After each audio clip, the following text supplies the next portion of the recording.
This is Can You Relate with Christine, but it's less can you relate and more can you relate with Christine. Are your dreams inherent or are they inherited? Are you living a life that you've envisioned for yourself or one that's been envisioned for you? Are you living a life you should be living as opposed to a life that you want to be living? Now, these questions could be perceived in one of two ways. The first way it could be perceived is that it might feel triggering. And this might either trigger a defensive response, like, you don't know what you're talking about. I know what kind of life I'm living. I know that I have chosen the life that I am living. Or it could trigger a reflective response, which could be something like, wait, let me take a step back. That is an interesting question. Let me ask myself this question. Let me be honest with myself about the answer to this question. So that's one way that this question could be perceived, or these questions could be perceived. The other way that these questions could be perceived is that they might be leading questions, kind of like setting you up to answer the answer that I want you to answer, if that makes sense. So whichever way you perceive these questions is personal. It's entirely up to you. Now, how you perceive them has nothing to do with me. What I'm doing here, my intention in my sitting and talking about this, is to share about how I have experienced these questions and how my perception of these questions has changed over time. When I was younger, my dream was to be an international pop star. Then a few years later, my dream was to be a paleontologist. Now, I was too young to actually know what paleontologist meant. I just knew that I wanted to work with dinosaur fossils. That's it. After a while, my dream was to become an archaeologist. And my dreams kept changing the older I got, the different experiences that I had. But by the time that I was old enough to actually make a decision to apply to university, I still didn't know what dream I had, but I knew that I wanted to be, for lack of a better word, excuse my language, a boss-ass bitch, like a corporate boss, you know what I mean? After I graduated, I went into corporate and I started living out my boss-ass bitch dreams. I was living that corporate life, waking up, making my coffee to go, going to the office all day, going to the gym after hours, and then going out for after working hours, then going out for drinks after the gym or going out for drinks over the weekends. Like, I was living the corporate girly life before corporate girly was an era or a trend. And I absolutely loved it. And what's even better is that I was very fucking good at it. And my career trajectory was completely unexpected to me and unexpected to the company that I was working at. I was the youngest member of the team. I was sent to a global leadership training at the corporate office in New York. I think I was the youngest person to be sent, or the second youngest person in the history of the company to be sent to that training. I know that I was the youngest person in the history of my department to be promoted to manager before 30. So my career trajectory was amazing, was chef's kiss. And I just wanted to keep growing and growing. When I was sent to the leadership training in New York, my intention was to be the youngest global chief talent officer. So when I was at that training in New York, I met the chief talent officer at the time. My name's Christine. Hi, my name is whatever her name was. Nice to meet you, da da da. And just we were talking, and I look at her, I smile, I'm like, I'm coming for your job. In a few years, I'm coming for your job. She laughed and she said, yes, by all means, come for my job. That is how ballsy I was. That is how eager I was to really live out the corporate girly dream, to live out that hustle, that boss lifestyle. And somewhere along the line, something shifted. I don't know when that happened.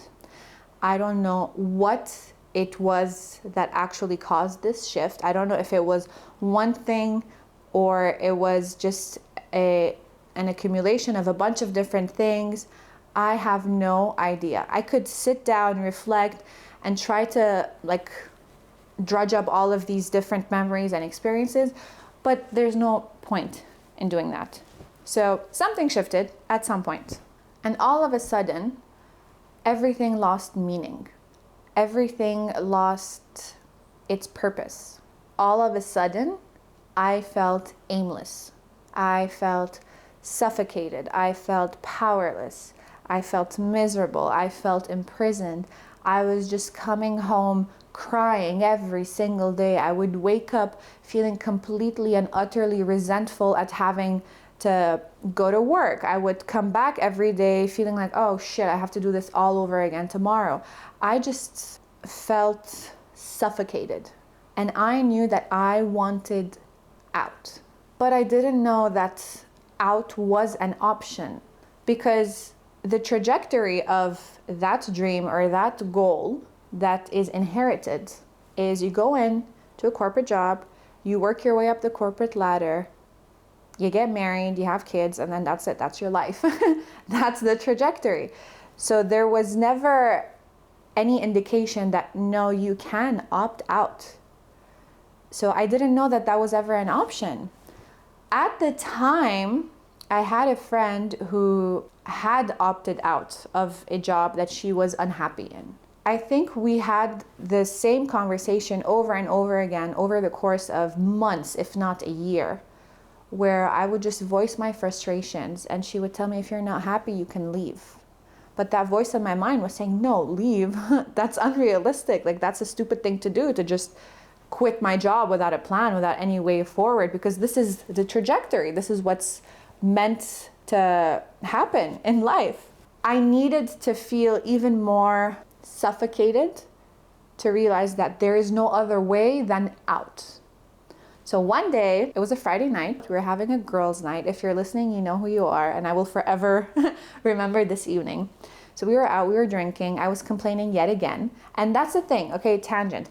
I absolutely hate when someone complains multiple times about the same exact thing and does nothing to change their reality. I hate that. Like, if something is going on and you want to complain, you want to vent about it once, twice, 3 times, hell, 4 or 5 times even, fine. Complain, vent, get it out of your system. But after a certain point, if all you want to do is vent and you are completely content in the miserable situation that you're in, you are wasting my time by complaining about the same thing over and over again. So either keep your complaints to yourself, or actually do something to change this thing that you're unhappy about. So I noticed that I kept complaining about the same thing over and over again, and I was becoming this thing that I hated, I was disgusted by.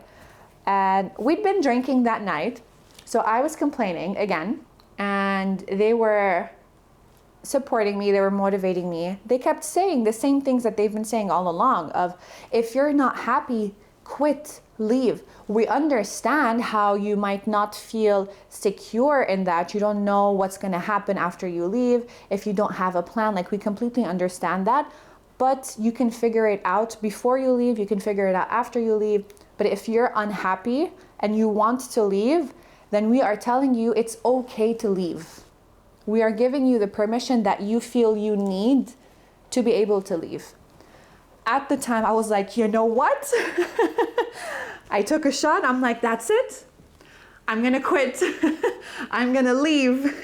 It's not that I was unhappy and I was doing something that made me miserable all the time.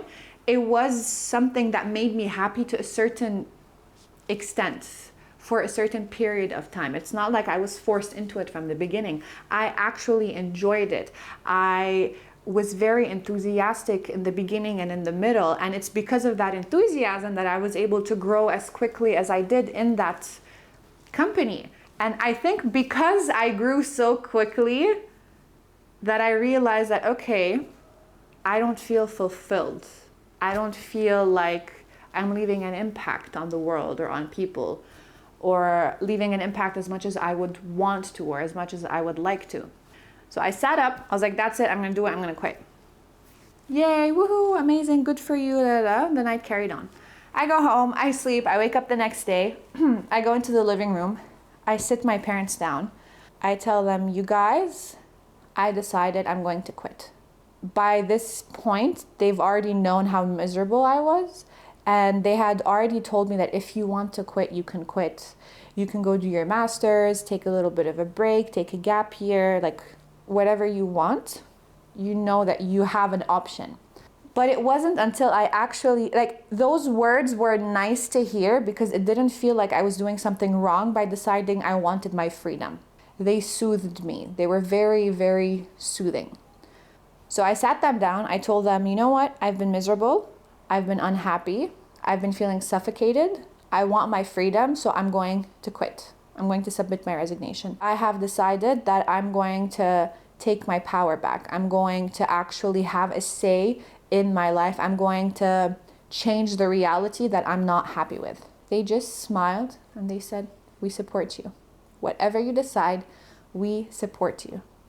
I felt so alive in that moment. Not just because I had decided that I'm going to take my power back after I had been giving it away for such a long period of time. I felt so alive because I was receiving permission from my parents. Not that a lot of people can argue, yeah, you don't need permission from your parents. Whatever.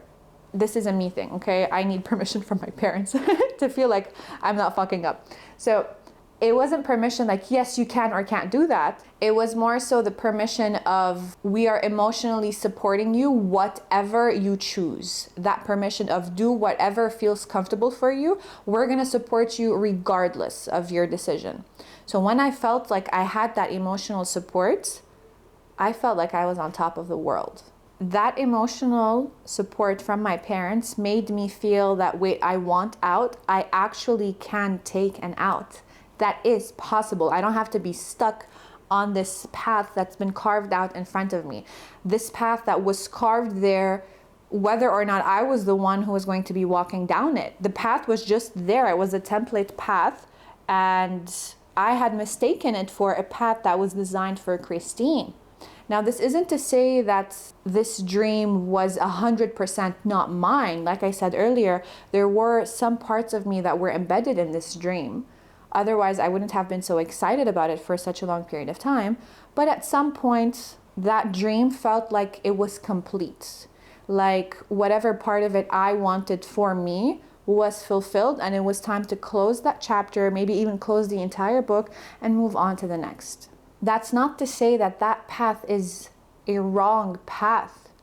It just was not the right one for me. And the thing about me is, whenever I hear the sky is the limit, you can do anything, there are infinite possibilities out there. Yes, I agree, there are infinite possibilities out there. But the thing about me is that it's not the skies that I want. The sky's the limit. No, I don't want the skies. I want the whole fucking cosmos. This is how big I dream. And I used to be very secretive about that because I used to feel ashamed to say that I want to dream of a bigger life for me, or I want to dream of a more meaningful life for me, or I want to dream of a life that is outside of a specific path that's inherited or that's pre-carved for me. I was scared to admit that I had my own dreams, but I've recently realized that no, why? Why am I scared? Okay, there's a lot of things to be scared of, duh, obviously, but living a life that I want for myself, living out my dreams, it should not be something scary. It should be something to look forward to because you only ever have this one lifetime. So why the hell would you not want to make the best of this lifetime? Why would you not want to squeeze every ounce of life in this lifetime and actually live your dreams, actually live your life instead of just existing, instead of just clocking in and clocking out? You wake up every day, you go to bed every night, and then boom, that's it. You just exist. You're on autopilot all day, every day. I don't want to be on autopilot. I want to feel alive. I want to feel alive on the good days. I want to feel alive on the bad days. I want to feel alive on the boring days. I want to feel alive. So I don't want the sky. Don't tell me the sky is the limit. I don't want the sky. I want the entire cosmos. And it wasn't until I received that emotional support from my parents that I felt like, wait, I actually can have the entire cosmos. Why not? Why not me? There's a book that I recently finished reading, and there's a little section in it that I wanted to read out loud. So the book is The Amazing Power of Deliberate Intent by Esther and Jerry Hicks. Recently, I overheard a highly successful entrepreneur stating, when asked how he was capable of achieving such a stupendous degree of success, "I think big. Since I'm going to be thinking anyway, I decided long ago, why not think big?" Most humans are only utilizing less than 1% of their true potential. 99% of their potential to be, do, or have remains forever untapped during their complete lifetime. We're only using 1% of our potential? What? And we have the right to sit and complain that things aren't the way that we want them to be when we're only doing 1% of what we can be doing? One of my biggest fears in life is that on my deathbed, I'm going to look back on my life and just see everything through the lens of regrets. I should have done this, I should have done that. Why did I listen to people? Why did I not listen to myself? Why didn't I pursue what I wanted to pursue?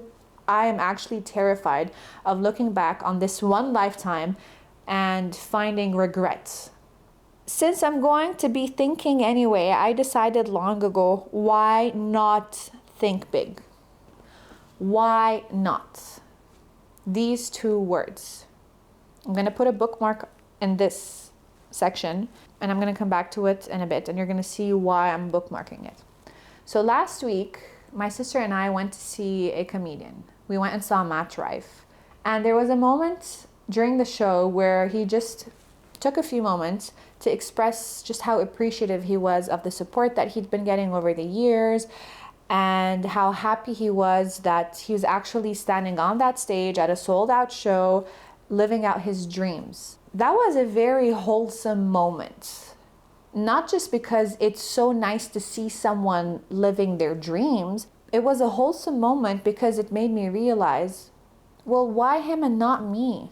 Why does he get to live out his dreams and not me?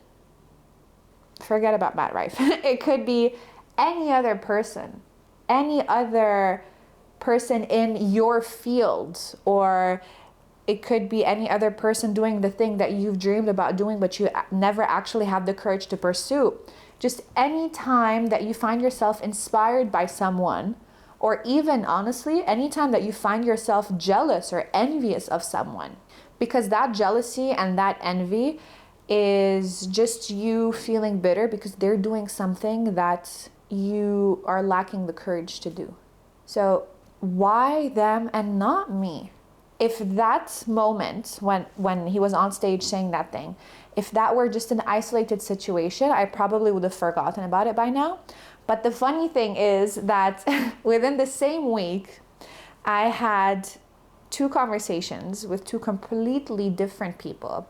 And it wasn't even me who brought up the topic of conversation. These two people who don't know each other both brought up this exact same topic of conversation, which is chasing your dreams or setting goals for yourself and pursuing those goals. And the funny thing is that they both said the exact same thing, that if you want to do something, just do it instead of wasting time thinking about doing it. Now, that's not to say that just be impulsive and just jump into it without preparing yourself or without planning or having some sort of a plan. But also, if you spend too much time planning, you're not going to leave any room for the actual doing. Failing to plan is planning to fail. It's not to say that just dive into something completely unprepared with no plan whatsoever. Have a plan, have a guardrail, no, have guardrails, sorry, not a guardrail, have guardrails, have some sort of, at least to be able to see the few steps that you're going to be taking in front of you, and then everything else you can just figure it out on the way while you're doing it. And this was my experience with this podcast, actually. So this podcast has been in the making, not this episode, this podcast like as a whole. This podcast has been in the making for the last, I want to say 3 years, because I spent so much time thinking about doing it, thinking about the logistics, coming up with a name, coming up with different topics. How am I going to plan everything? Am I going to run out of ideas? Thinking about, wait, how am I going to record? I don't know how to record. I don't know how to edit. What equipment am I going to use? This is all new to me. There's a learning curve.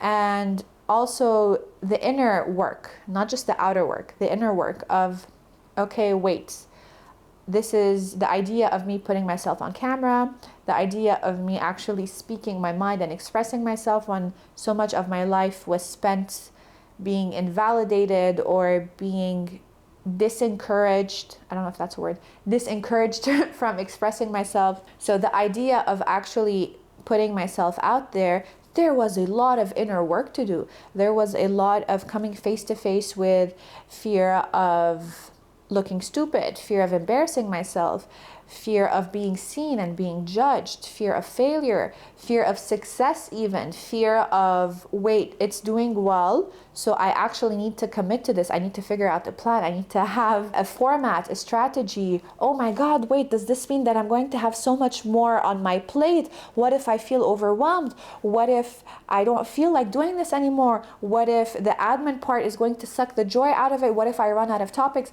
It was a lot. The more time I spent thinking about doing it, the more I was actually talking myself out of doing it. Until one day, a friend of mine was like, just do it. Start with the basics, figure everything else out on the way, and then just do it. Me being Christine and me being a Virgo, of course I wanted to plan a little bit more. So I planned a detailed plan that was less detailed than the plan that I originally wanted to detail out. So I had my little detailed plan and I was like, you know what, I'm gonna do it. I had the basics and I decided I'm scared. I'm fucking terrified. I don't know how to edit. I don't know how to record. I don't know what camera's good, what microphone is good. I don't know about this process, but I'll figure it out on the way. There's a learning curve. Once I'm through with this learning curve, it's gonna become like second nature. I'm terrified of putting myself out there, like all of the insecurities and the fears and all of these things being triggered. It's okay. I'll get over them on the way. So I spent less time thinking about doing it. And in the process, I created more space and I created more time to actually do the damn thing. And here I am doing the damn thing and telling you that I'm here doing the damn thing. And that's the thing though, like that's a lesson that I learned, but it's not something that I just learned and then, that's it, that lesson is in my pocket. That's a lesson that I'm always constantly learning. Every time I catch myself coming up with a new project or being involved in a new initiative or supporting someone on something or co-creating something with someone, I always spend so much time thinking about doing it that I end up talking myself out of it. So it really is as simple as that. The less time you spend thinking about doing something, the more time you're giving yourself to actually do that thing. To sum everything all up, whether your dreams are inherent, whether your dreams are inherited, it does not matter, because as long as you find joy in what you're doing, you're good. A lot of people's dreams are to help other people create their dreams. And I think that's beautiful. A lot of people's dreams are to pursue their own dreams. I think that's beautiful. So it does not matter whether or not your dreams are inherent or inherited, as long as you're happy. In my experience, it's good to know, to be able to discern to be able to differentiate, to know if, wait, I'm doing something, but why am I not happy? Maybe I'm doing it for someone else. Maybe it's something that I don't want for myself. It's something that I should be doing. Or wait, I'm pursuing my dreams and I'm feeling very happy. Or I could be pursuing my dreams and I could be feeling miserable. Why am I feeling miserable if I'm doing what I'm doing? Maybe I need to tweak the way I'm expressing these dreams. Maybe I need to bring in support to help me bring these dreams to life. You could be doing something that's inherited, for example, and you could feel very happy. So this distinction between inherent and inherited is just for your sake. It's just for you to have a little bit more awareness about what you're doing, why you're doing it, and how it feels. At the end of the day, whatever you do, as long as you feel happy, you feel fulfilled, you feel joy, that is all that fucking matters. My dad has this saying that he likes to recycle: love what you do and you'll never work a day in your life. And I agree with that 100%, because you start to appreciate every single part of it. And what I was saying earlier about why them and not me, the only thing that I could come up with, the only difference is that they actually had the courage to pursue their dreams. They were relentless in the pursuit of their dreams. They were disciplined. They showed up on the good days, on the bad days, on the boring days. They showed up on the inspired days. It's not that they weren't scared, or they didn't have any fears, or they didn't have any insecurities. Everyone has fears. Everyone has insecurities. So why not me? Why them and not me? The difference is that they had the courage to pursue their dreams while feeling those fears, while feeling those insecurities. They just saw the goal and they just worked towards it. Everything else be damned. Now, last quote of the episode. New York Minute. It's an old movie. I don't think old. Well, I guess it constitutes as old. There was, towards the end of the movie, someone told one of the main characters, I think it was Ashley Olsen, they told her, it's not that you want to succeed. It's that you absolutely refuse to fail. And that is the difference between them and me. In refusing to fail, in refusing to not pursue my dreams, that discipline, that tenacity, that relentlessness is the difference between someone who actually achieves their dreams and someone who doesn't. And on that note, if you enjoyed this episode, if you're enjoying the podcast in general, please like, share, subscribe, follow, all of those things, because it really encourages the channel, it really encourages the page, and it just pushes this content out. Anyways, on that note, I'll see you next time.